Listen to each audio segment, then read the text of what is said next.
everyone. I think it's 2:30. I don't know if it's going to beep at me. Does anybody know if it's going to beep at me? Or I should just start, probably. Okay. Hi, everyone. Thanks for coming. I'm Lea Richardson, and today I'm going to be talking about some of my postdoc work with Joshua trees. And I know it's been a long conference for me, so I really appreciate people coming right after lunch on the last day. So let's get right into it. So Joshua trees are keystone, oh, there we go. Okay, that's good. Joshua trees are keystone desert species in the southwestern United States. Some of you may be familiar with them because they're quite iconic, but there's actually two species. There's the western Joshua tree, Yucca brevifolia, that looks a little more tree-like, and then there's the eastern Joshua tree that you can see branches more from the base. And just like many other plants, they are threatened by climate change. So here you can see a distribution of them in the green shading. And so the western trees are to the western half of the map, and the eastern trees are to the eastern half. And these sister tree species have been studied for quite some time because they also have these really interesting obligate pollinator mutualisms with these moths, which is common in yuccas. And so people have been interested in how the trees have differentiated with the moths. And so the moth relationship is important in Joshua trees because the moths are the only pollinators for these trees, and when they pollinate, they oviposit such that their larvae emerge, eating the Joshua tree seeds as they emerge. So we know that these kind of biotic pressures have affected Joshua trees and their diversification. But there's also climate conditions, right? And these are desert plants, and you might think the whole desert is kind of the same climate, which there are similarities across the range, but there are differences that are notable. So the eastern part of the Joshua tree range, for example, has summer monsoon rains, which don't happen in the west. And there are trees living in places where they experience snow in the winter and other trees that don't. So there's actually a fair amount of variation if you just see the different colored histograms correspond to the eastern, western trees in the hybrid zone, and you actually do get some range in climate conditions. So it could be that these trees have also had some chance to locally adapt to those climate conditions, and that's something we can get at with genomic methods. So the research I'm doing is set into the broader context of work being done with my postdoc advisor, Jeremy Yoder, and his collaborative project, the Joshua Tree Genome Project, which is really thinking about this bigger question of how these different biotic and abiotic sources of selection are potentially affecting Joshua trees. But today I'm going to be focusing on the abiotic side of things. And this is important not just because it's cool science, but also because there are real-world conservation and management implications. So if any of you are from California, California just passed the Western Joshua Tree Conservation Act, aimed at trying to figure out ways to do things now that will conserve Joshua trees in the future. And people in the national park, for example, which is at the very southwest range edge of these trees, are pretty concerned because the amount of suitable habitat for Joshua trees is projected to decline dramatically in the next 100 years, given projected climate change. So with that and additional pressures like invasive grasses leading to more wildfires, people are making decisions about where to source seeds and what trees to plant, and it would be nice to have that informed in some ways by genetic data. And so prior to me arriving at this postdoc, Jeremy Yoder, my advisor, was able to get funding from Revive and Restore, which allowed for genomic inventory sampling, which essentially involved gathering tissue samples from about 300 trees for whole genome resequencing.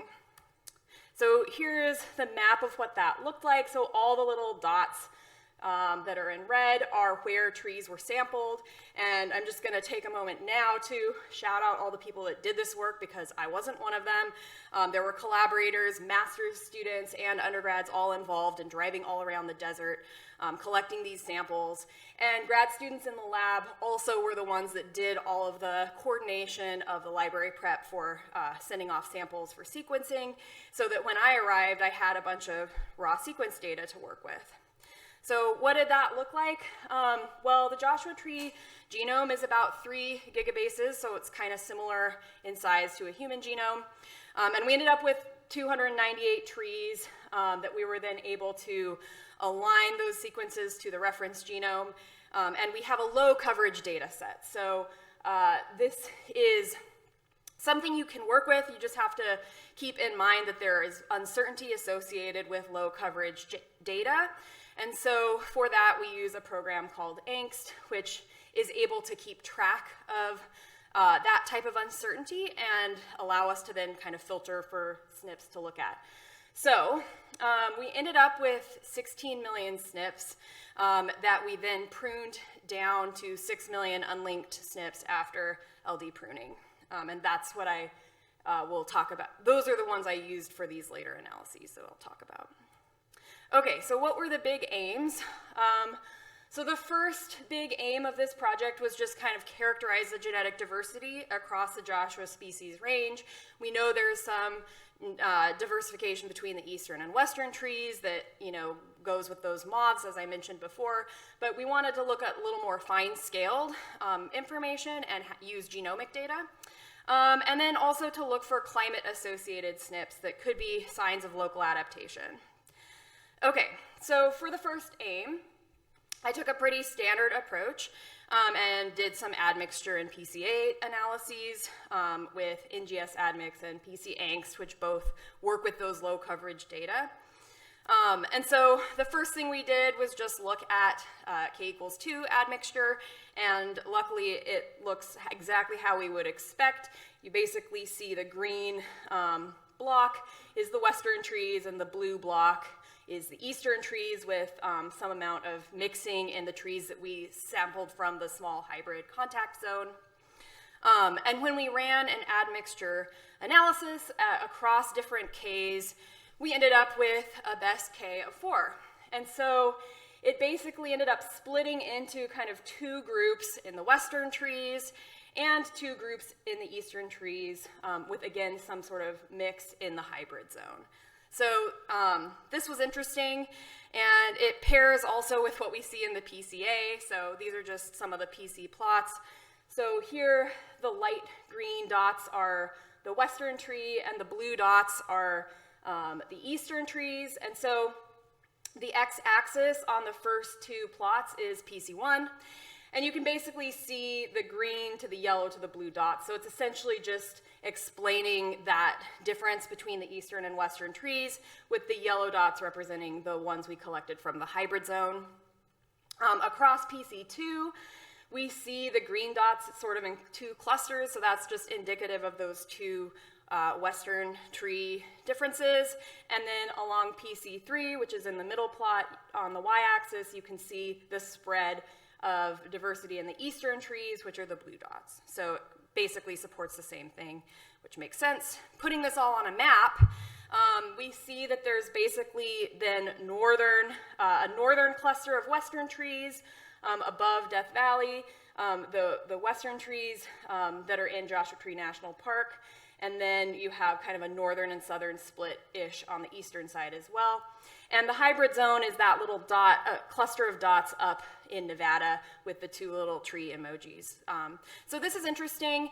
It's not entirely surprising. So people that have worked in this system have thought that there might be some distinctions between the northern and southern western Joshua trees in particular, but now we have genomic evidence to support that, so that's cool.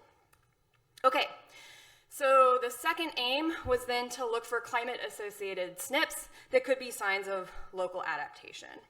So the first step of this was choosing climate variables that we wanted to look at, and this was pretty easy because a recent publication came out that had a very high-quality species distribution model of Joshua trees that found that these predictors were the ones that were good at predicting the presence and absence of Joshua trees. So I basically used the same ones, and to kind of simplify things, I colored them by orange for temperature, blue for precipitation, and kind of lavender for heat moisture index, which is sort of like both. And so we'll be looking at it that way.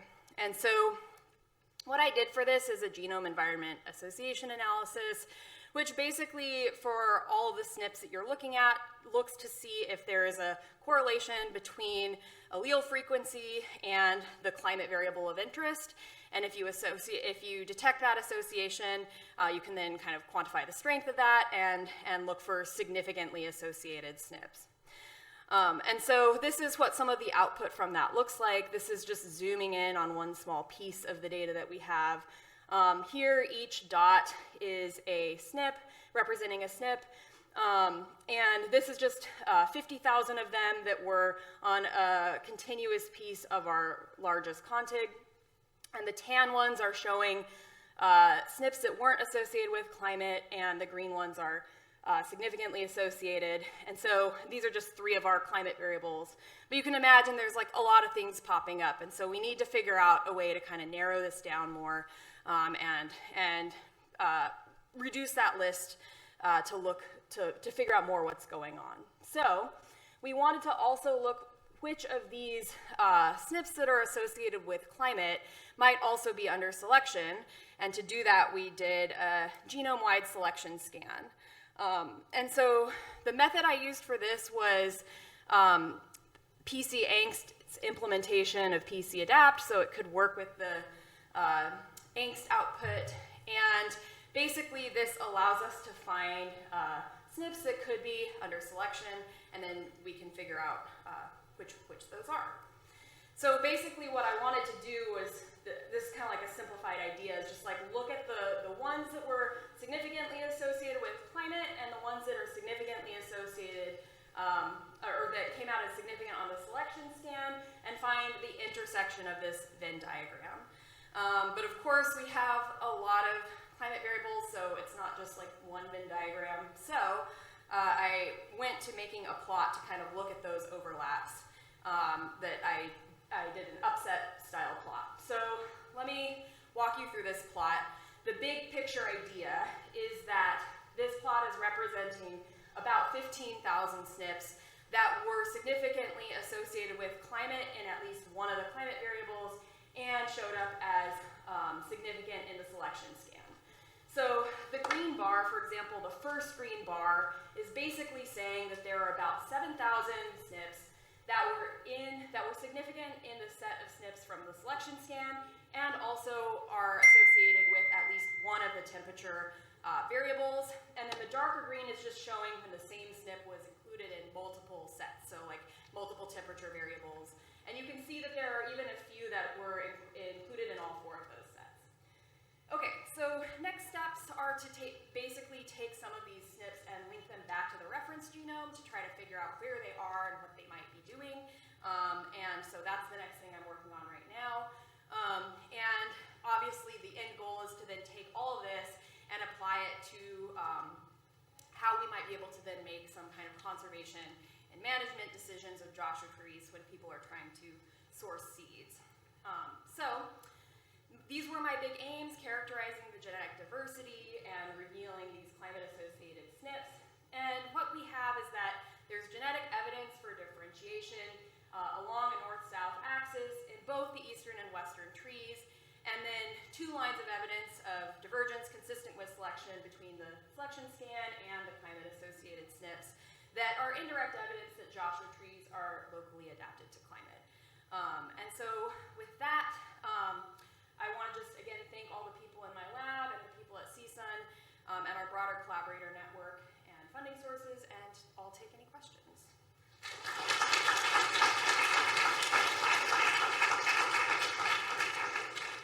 Hi, everybody. I'm Olivia. I'm a PhD student at McGill here in Montreal, and today I'm going to be talking a little bit about some kind of preliminary / initial results from one of my thesis chapters, which is focused on this question of how is environmental change altering the range limit ecology of an annual plant.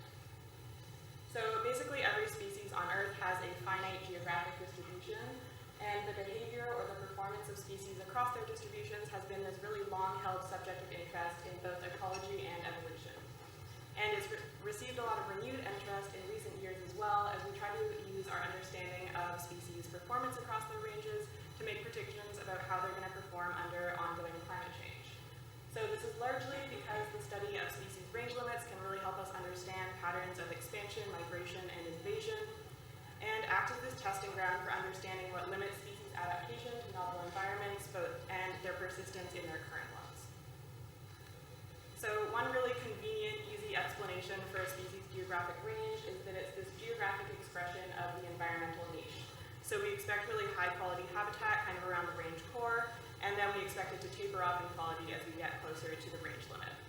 And if we believe that, then we also kind of expect this performance curve that looks similar, where we have high performance at the species center at this optima, and then it tapers off towards the range limits. And on the x-axis, we could either have latitude or elevation, but I'm using elevation as that's mostly what I'm talking about today. And we know that changes in elevation also capture a lot of changes in these environmental variables that are important for a species' niche and performance. So for example, temperature or precipitation. So if we wanted to make more explicit predictions about one of those variables, we could also put that on the x-axis and kind of predict a similar thing following this whole hypothesis that species should perform best at these intermediate kind of parts of their range, intermediate temperatures, or whatever we have on the x-axis there. And if we plotted the performance of different populations across the range, we might expect that maybe a cool kind of marginal population is somewhere over on the left, not doing amazing, but still persisting, and then a warmer, more central population might be closer to the optima. But obviously, these environmental variables that we know govern species performance are changing across time, especially under anthropogenic climate change, and this might alter our expectations of species performance across their ranges. So maybe these cool marginal populations aren't so cool and marginal anymore, and perhaps these species are now performing slightly better, and maybe these previously warmed central populations close to the optima are now doing worse as they get pushed beyond the limits of their thermal or environmental tolerances. And of course, the other alternative hypothesis to this is that populations are locally adapted, so warming or other environmental change would be just as detrimental for these cool marginal populations as these more central ones. So this has kind of led me to this question of how does environmental change alter our expectations about species performance across their ranges? And before we can talk about any real change in species performance, we have to ask this precursor question for whatever species we're interested in of how does population performance vary across the range to begin with. And then I'm going to ask today, how does warming change the relative performance of populations across their elevational range? So the way that I've tackled this so far is using some natural population survey data of this montane annual plant called Rhinanthus minor. In Alberta, we have 16 survey sites that we've surveyed from 2010 to 2013, and then again from 2021 to 2023. And they're spread across these 3 different elevational gradients. And like pretty much everywhere in the world, Alberta has experienced a lot of significant environmental change in the past decade. So at all of our study sites, we kind of see this increase in summer temperature, these declines in summer precipitation. So throughout the rest of this talk, I'm going to kind of talk about time as this proxy for environmental change. That is what's happening. And we think that Rhinanthus might be a relatively useful indicator of how environmental change can impact species range dynamics, largely because it's an annual plant and it doesn't really have a seed bank. So we think that it doesn't have very good assurance against bad climatic or environmental years, and it should have relatively fast responses to changes in the environment. And I'm talking about ecological responses of population crashes and rebounds more so than evolutionary responses. It's also a generalist hemiparasite, so this means it really relies on a host for a lot of nutrients, so we think it should be sensitive to community change as well. So just to run you through our methods for these surveys, we have these 2 time periods, and then for every population, we take a metric of population density. So we measure maximum population density in a 50 by 4 transect. And then for 30 randomly selected plants per population, we also take these measures of reproductive success. So we count the seeds produced per plant, and then we try to take this composite measure that is the seeds produced per plant multiplied by all the reproductive plants that are in a meter squared around it. And then in addition to this data, I've also got climate data or downscaled point climate data for all of these sites across years and their temperature normals. So before I show you any results, I'll just show you a few kind of graphical predictions that I had for these data to answer our 2 main questions. So first of all, I expected that our more geographically central, so mid-elevation populations should at least initially outperform more geographically marginal populations. So in that 2010 to 2013 year category, we kind of expect this optima at the geographic center of the range. And we know 2010 to 2013 is not really a perfect baseline. Environmental change was obviously happening before then, but we expect it to at least resemble this curve a bit more than the relationship from 2021 to 2023, where we kind of expect that optima might shift a little bit to higher elevations if those cooler populations are less often being pushed beyond their thermal limits. And so far, I've talked about elevation as this proxy for temperature, which is often true, but not always. It also captures change in other environmental variables, maybe isolation of good habitat as we get close to the species range edge, perhaps land use, and almost definitely biotic interactions of some kind. And previous work has shown us that geography and climate are not always actually concordant with each other across species ranges. So it's probably in our best interest to make some specific predictions about site temperature as well. So what I've done is just replace this x-axis that you saw before with historical site temperature instead. And we might expect again that in earlier years that optima is kind of at intermediate historical temperatures. And then as we get to later years, it shifts over now to the left towards these historically cooler sites that are now maybe not so cool and are closer to the species optima.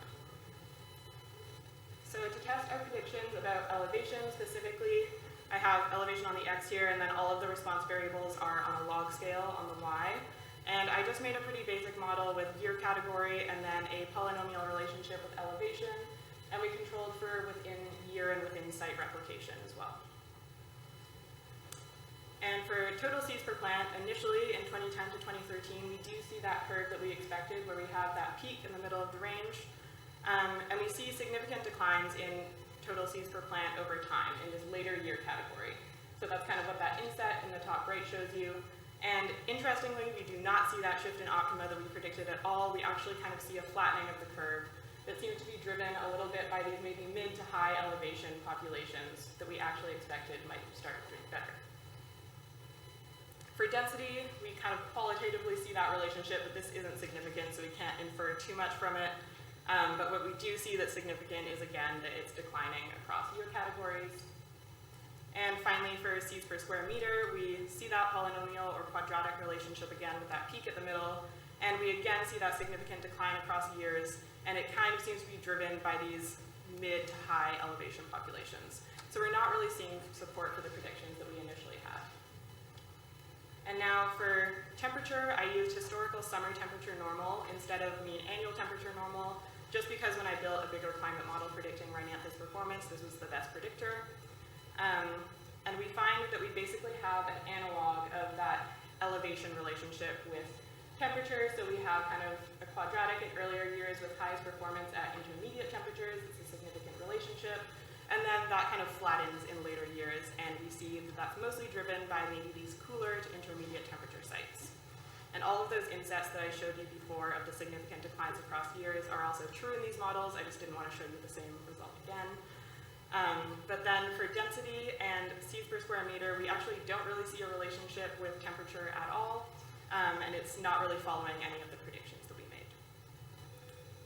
So just to summarize for our two main questions, so first of all, how does population performance vary across a species range? We found that seed production was higher at the center of the geographic range, at least in these earlier years, and we also found that total seed counts were highest at intermediate temperatures in earlier years. But density didn't really have a relationship to elevation or temperature at all, and seeds per square meter also wasn't related to temperature. So this tells us that geography might be a slightly better predictor than historical temperature normal in terms of performance, which is not super surprising. And for our second question of can warming change the relative performance of populations across the range, we found that all of these performance metrics were declining across years, which is, again, not surprising, but also not great to see. And these declines in seed production especially seem to be driven by these kind of mid to high elevation populations. So this is contrary to a lot of the predictions that we had earlier in the talk. And population declines in response to warming overall kind of don't seem like they're entirely predictable, at least not using the predictors that we have currently. Seems like it defines or depends on what we define as success or what metric we're using. So I have a couple of thoughts about why we might not have seen the patterns we expected. One is that there's some kind of other environmental variation that's happening that we're not capturing. So we think that groundwater availability might be pretty important for Rhinanthus, and maybe there's just more of that at lower elevations, so they're a little bit more resilient. Also, maybe there's some interaction between climate variables that we're missing. missing. And I know that everybody is immediately going to think of precipitation and its interaction with temperature. I did include that in those models and drop it, and it doesn't actually change any of the patterns that I was showing you. And the other option that I can think of right off the bat is that populations are a bit more locally adapted than we expected, especially at those mid to high elevations. So I didn't initially think that this pattern should be super ubiquitous, because we've only found some support for it in previous transplant experiments at this kind of furthest south transect, which is called Hailstone Butte, and at Nakiska, which is the highest north transect, there's kind of no support for local adaptation in transplant experiments at all. But maybe this pattern is a little bit more common than I thought, and it's driving things in response to environmental change. So overall, I'm hoping that these results and future results from this project can help us to better understand how predictable population declines might be across species ranges, and help us to inform how we should modify our predictions about species performance across their ranges in response to environmental change. So I'd like to thank everybody in the Hargreaves Lab, especially those who have helped me with field work over my PhD so far, and all my funding sources, and thank you for listening.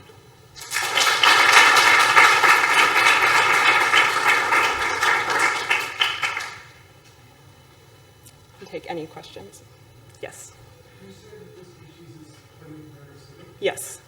So what's going on with the host? I don't actually know yet, and that's my plan for this year, is to resurvey the host community. It's a generalist, so it has over 50 host species that it uses in North America, so it's not attached to any particular host. But I know there was vegetation surveys done in 2010 to 2013 that I'm planning to redo this year as well.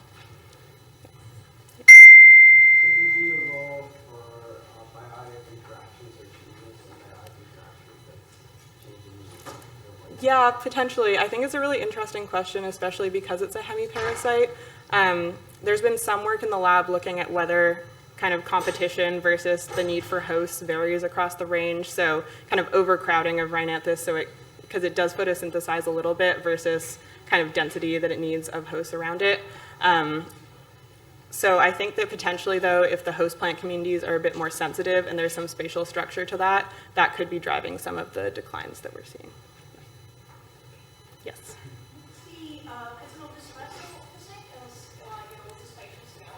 It's just gravity dispersed, so it only disperses about 2 meters. Yeah. Pardon? Yeah, it only reproduces via seed, so there's not really any like cloning or anything like that. Yeah. Do you have an idea of the neighborhood size of that? Pardon? Do you have any idea of the neighborhood size of this? Like the population size? Like the neighborhood size. Is the area that's accessible to like for potential native? Right. The amount of individuals in the area accessible. I don't actually really know, but that'll be interesting to find out. Yeah, for sure. Thank you. I think we're a little ahead of schedule. Should I just keep going? All right, I'm just gonna go. So, hello everyone, thank you for being here. I am Chris Talbot. I am a lab technician in Marjorie Weber's lab at the University of Michigan. And I'm going to be presenting some of the results from my undergraduate honors thesis, which I just finished up back in May. So a couple years ago, Marjorie handed me just this question: do flowers of a color bloom together? And it became pretty complicated as I tried to untangle the spatial and the temporal components of this question, and then also look at the things that could be driving the patterns I was seeing. So today I'm going to focus on the phylogenetic aspect of this question. So I'm going to present just a few results from my thesis. So if we think about the things that are driving patterns of floral color diversity in a group of flowers that are blooming together, there are a few things we can imagine might influence the floral color of both these individuals and the floral color assemblage of this group. So the first thing that comes to mind for me is pollinator diversity. If you have a wider range of pollinators, you can probably have a wider range of colors. But then there's also the abiotic conditions, the environmental heterogeneity, and the phylogenetic relationships within this group of flowers. And then, of course, these things can also change over time. So there are temporal patterns to abiotic conditions, pollinator diversity, that can change what the floral color and phylogenetic assemblage is of these groups, and also potentially the relationship between those two things. So the questions that I'm going to try to answer for you today are number one, just looking at, in common Eastern North American wildflowers, what are the general and temporal patterns of phylogenetic and floral color diversity? And then trying to look at the relationship between these two things. So asking, is there a correlation between floral color diversity and phylogenetic diversity in these co-flowering assemblages? So to justify that last question a little bit, if we think about a pair of wildflowers that are blooming at the same place in the same time, there's evidence to suggest that we should expect them to be more different in floral color than we might otherwise expect. And this is probably just because this is going to lead to less competition for pollinators and less reproductive interference. But I also am hypothesizing that in close relatives, this pressure is probably stronger to diverge in color, just because this is also allowing these species to avoid hybridization, which is probably pretty important. And so this leads me to this hypothesis where if you have a lot of very close relatives in a group of flowers that are blooming together, they're probably going to tend to be more disparate in floral color than you would expect, as you have all these close relatives trying to co-occur.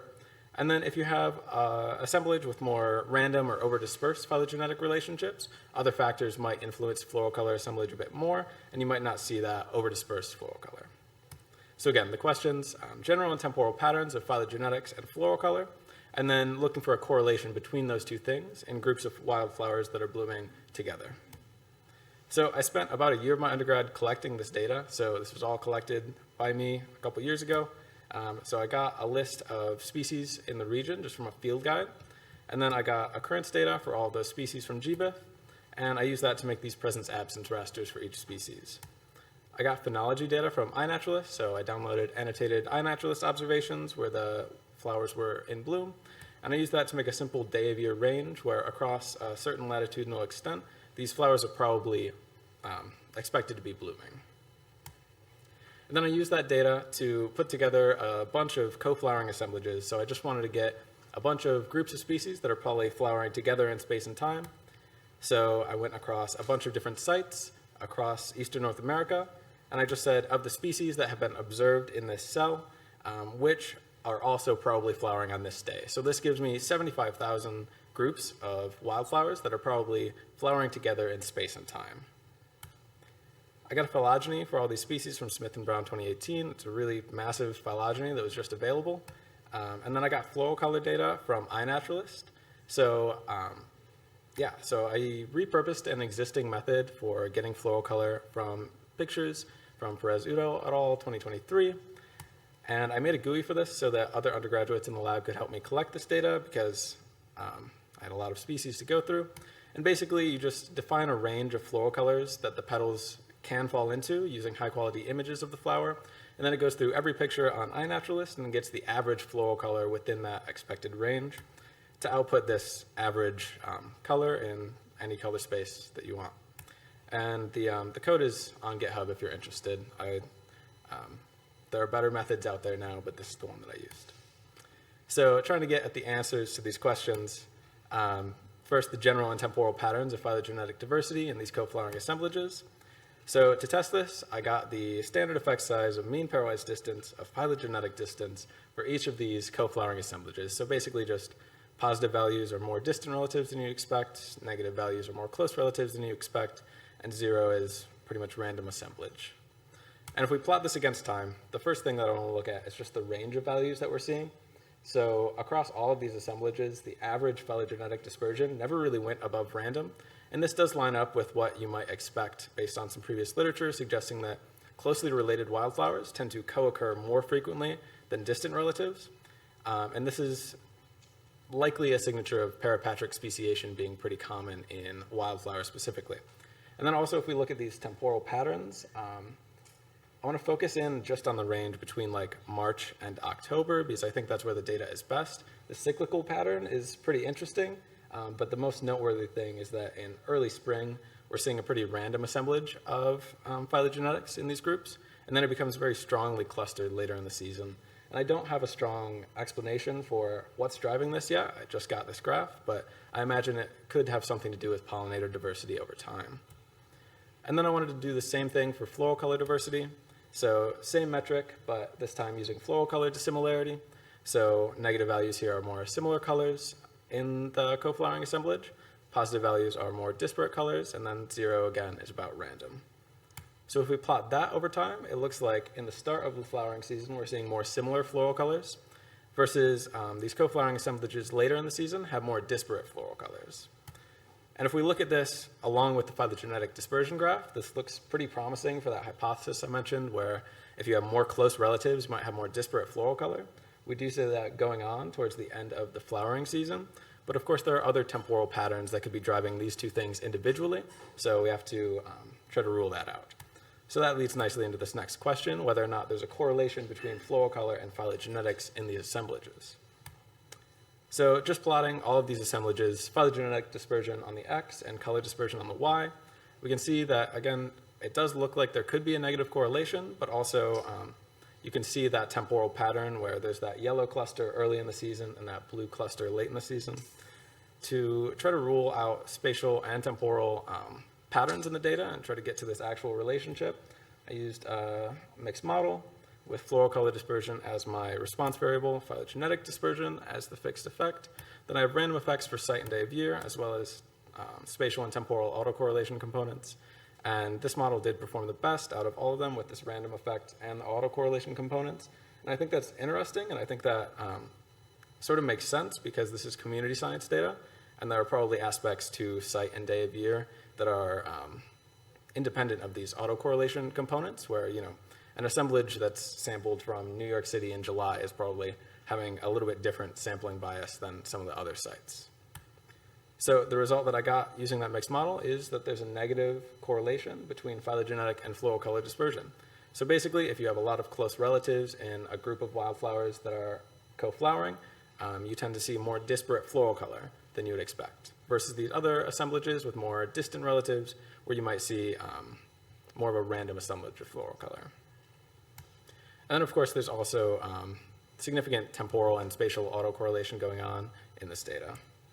So my takeaways, pretty ahead of schedule, but my takeaways are that there are interesting temporal patterns to phylogenetic and floral color dispersion in these co-flowering assemblages, and the underlying drivers of these things are a little unclear, particularly with the phylogenetic thing. So I think the phylogenetics could be driving the floral color, but what's causing that decrease or that pattern towards clustering in phylogenetics over the season is still interesting. And then we did find that negative relationship where more close relatives tends to mean more disparate floral color. And I think that's interesting because it could indicate that floral color is important for facilitating the coexistence of close relatives. And it's also potentially indicating that floral color is helping facilitate the parapatric speciation that may be more common in wildflowers. And then, of course, we need to continue working to understand floral color assemblage in these co-flowering groups, and particularly in terms of pollinator vision. So this project did use human vision. There were over 1,000 species, and I figured getting spectral data for all of them as an undergrad wasn't realistic, but I would love to see the results of a similar study that did use that spectral data. Yeah, so that's it. Thank you for being here, and a huge thanks to Marjorie Weber. I am a first-generation student, and she's really helped me understand how academia works and got me here and whatnot. So yeah, it's been really fun. Thank you.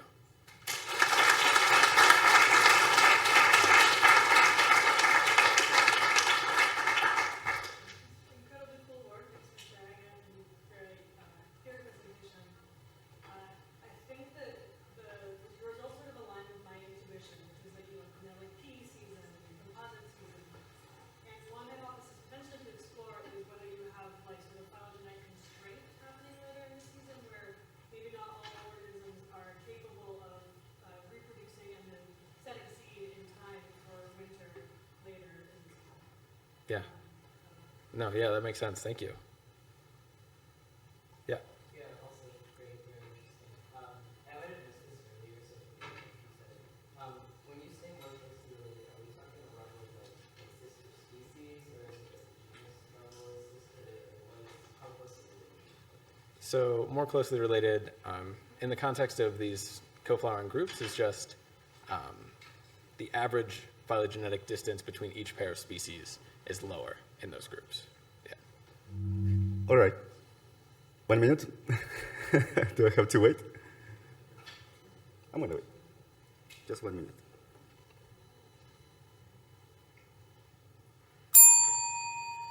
All right. Thank you for being here. I know we will prefer to be outside in Montreal enjoying the nice weather, but we choose to be here in my presentation. So thank you very much for that. I'm Mario Sandoval, for those who don't know me. I'm a second-year PhD student at Cornell University, the Department of Ecology and Evolutionary Biology. And today I'm going to talk about the evolution of plant defenses in the sensitive plants of the mimosoid clade. And I'm going to talk about tigomonasty and physical defenses. So let me start with a brief introduction about what is rapid movement, or tigomonasty, in other words. So some plants exhibit this interesting mechanism that is like a type of rapid movement in response to touch or mechanical stimulation. So as you can see here, upon the touch, the plant releases like an action potential that triggers the plant, the response to fall. So this change is induced by a calcium channel change in the plant that produces an action potential leading to the leaflet to fall. It takes like probably like from 1 second to 2 seconds to close the whole leaflet. And this kind of movement has been captivated the attention of many naturalists, some of them, for example, including Charles Darwin, who wrote a whole book about the power of movements in plants, including also the movement in Mimosa pudica, which is the most classic example in nature about plant movement. And for centuries, people assumed that this movement was a defensive mechanism against the herbivores. But it was not until 2022 that this group in Japan published this paper, unfortunately for me, because I was planning to do that, but they did it first. So they demonstrated that the movement of the plants reduces the time that the herbivore spends on the plant, and also reduced the amount of tissue that they consume. So they tested this hypothesis, and apparently this is a defensive mechanism. But also, plants, when the plants close, the plants also have some prickles exposed there on the plant. So that could be like an additional defensive trait. However, we don't know how this trait evolved in the mimosoid clade. So the first question is like, I was trying to answer how this trait evolved. And the second question is like how tigomonasty and other physical defenses, in this case prickles, evolved in the mimosoid clade, specifically in the mimosa clade, sorry. So there are two hypotheses that try to explain the evolution of tigomonasty and prickles. And the first one suggests that tigomonasty will be enough to deter the herbivores. So in this prediction, we'll have a negative correlation between the presence of tigomonasty, or the presence of movement, and the presence of prickles. So if you are a plant that have tigomonasty, it is probably likely that you don't have prickles, because movement is necessary to scare away the herbivores. But there is another hypothesis that suggests that tigomonasty is a physical defense, but also expose the prickles. So we are going to call this hypothesis the Tom Eisner hypothesis. For those who don't know, Tom Eisner was a professor in neurobiology and behavior at Cornell University. And he published this paper, this awesome paper, in which he suggested that the rapid movement was a defensive mechanism that exposed the prickles. So under this hypothesis, we expect to see a positive correlation between the presence of tigomonasty and the presence of prickles, as you can see in that plot. So to answer these questions, first I reconstructed the phylogeny of the mimosoid clade using 426 species in the whole mimosoid clade, from which 278 species belong to Mimosa clade. So I used 3 genes, and I used the Bayesian phylogenetic reconstruction, and I estimated the divergence times using BEAST in 7 calibration points for 100 million generations. Then, with this phylogeny, I did the ancestral state reconstruction of these traits. I used discrete characters for the traits, for tigomonasty and for the prickles, presence or absence. And I used the unequal rates model based on the base factor. So then I used rebase to do the ancestral reconstruction. And yeah, that's basically what I did. So this is what I found. For the first question, how tigomonasty evolved in the mimosoid clade. You can see here in this phylogeny, in orange, you can see the sensitive plants, the plants that have tigomonasty. So in the mimosoid clade, at least as far as I know, there are only 2 genus that exhibit plant movement. One of the genus is Neptunia, and the other one is Mimosa. And apparently, for Mimosa genus, it's a genus that has more than 500 species. Only 25 have this trait or are sensitive to touch. For the second question, now we are going to focus more this work on the Mimosa clade specifically. So how Tigmonasti and physical defenses evolved in the Mimosa clade. And apparently, Tigmonasti evolved at least 12 times during the evolutionary history of the clade, as you can see here, represented on these like little squares. And apparently, this trait evolved about 9.75 million years ago. And based on this phylogeny, we can infer that the ancestral state of the mimosa was a non-sensitive plant, and it was more likely to change from a sensitive state to a non-sensitive state than the opposite. So it is more likely for a plant to lose the trait than gain it. And then the phylogenetic signal suggests that the Tigmonasti has not changed drastically during the evolution of the group. And also the gamma value and the p-value suggest that lineage diversification has accelerated over the last 20 million years ago, as you can see here in this plot. So there is a low diversification event or events at the beginning of the evolutionary history of this clade, and then you can see a high evolutionary or diversification of this lineage.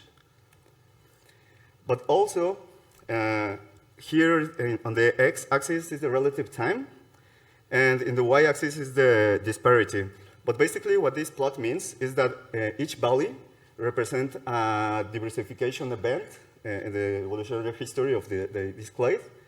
So we don't know what were the biotic or abiotic factors that favor the evolution of this trait. So one explanation could be like you know that herbivores have high selective pressure on plants. So it is possible that the herbivores, or there were some kind of herbivore diversification events that triggered the evolution of this trait in the history of this plant. Or also, it is possible that the abiotic conditions, for example, temperature, humidity, or light, will also contribute to the evolution of this trait.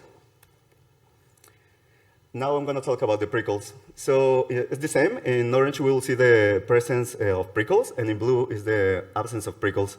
So there are several gains and losses of this trait across the phylogeny.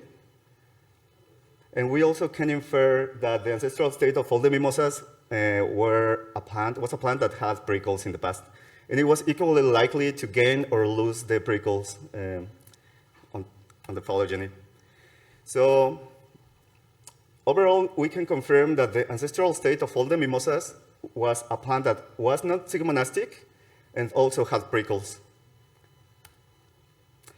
But also, there is a high correlation between the presence of tigmonasti and the presence of prickles. I still need to confirm this result because I need to do like a phylogenetic generalized least square model to test this prediction. But the preliminary results show that there is a high correlation of these both traits, as you can see here. For example, 1, 2, 3, 4, 5 clades of plants exhibit tigmonasti and spines at the same time. But there are only 2 clades that are sensitive, that have tigmonasti, but doesn't have spines. So we can say that this is like support for the Tom Eisner's hypothesis. So he will be so happy for hearing this result. Thanks, Tom. So in conclusion, tigmonasti has evolved at least 12 times in the evolutionary history, around 9.75 million years ago. The presence of tigmonasti is also correlated with the presence of prickles. I still have to confirm this result. And also the ancestral state of all the mimosa plants was non-sensitive and had prickles. I still have to do some phylogenetic comparison between species. My plan is to grab a clade with sensitive and non-sensitive plants and do some experiments in the greenhouse to try to see if they change in the defensive chemicals that they produce and tigmonasti, if there is a correlation, like something like that. Also, I need to measure the prickles in sensitive and non-sensitive plants to see if there is like a change in the size of the prickles related to the sensitiveness or, yeah. And thank you very much for this. I would like to thank my advisor, Andrew Kessler, Chelsea Spech, and my friend Miguel Angel in Mexico, because this work is like, it was possible because of them. So yeah, that's all. Thank you very much.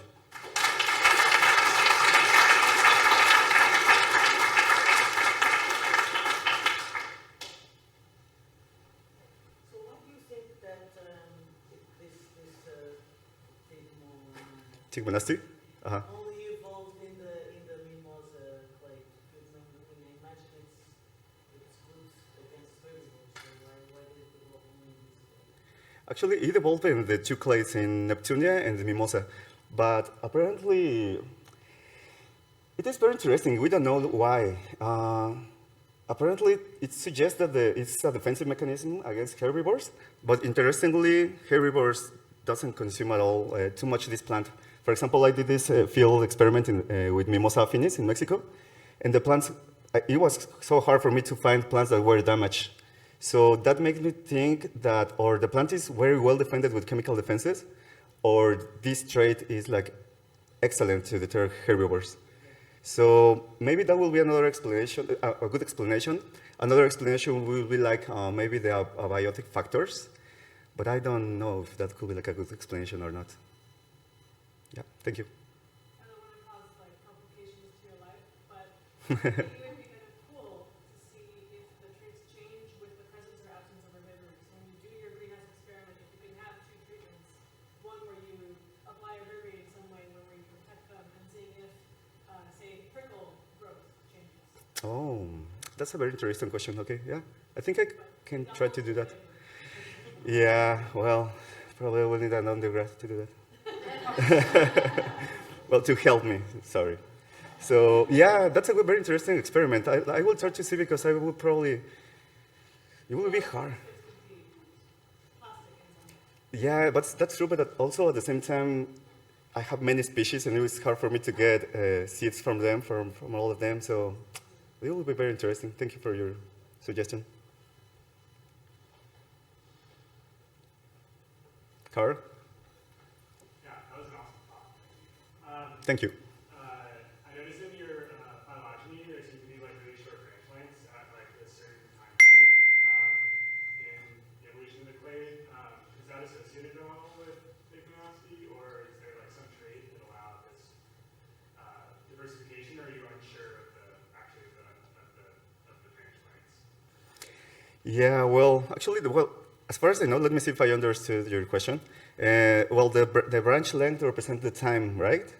So I don't know. It will be very interesting to see what happened about 9.7 million years ago, to see if that was somehow correlated with the appearance of this trait. But yeah, I don't really know, Carl. Yep. I just find it really interesting that not many species have this trait, but apparently they evolved independently at 12 different times. It's a bit mind-blowing. Do you have any thoughts on that? Yeah, exactly. That was very interesting too. I would like to see if, actually, that's what I'm trying to do for the next part of this chapter of my thesis. I would like to see if there is like some kind of geographic correlation because I'm curious about to see if those clades are present in the same geographic area. So we can probably try to infer if there were like some kind of event or the diversification event that triggered the evolution of this trait, or causes like different. It was like more like convergent evolution, right? Because it appeared the trait evolved in different clades, but it was very interesting. Yeah, I agree. I don't know what happened. It could be herbivory, maybe. Yeah, thank you.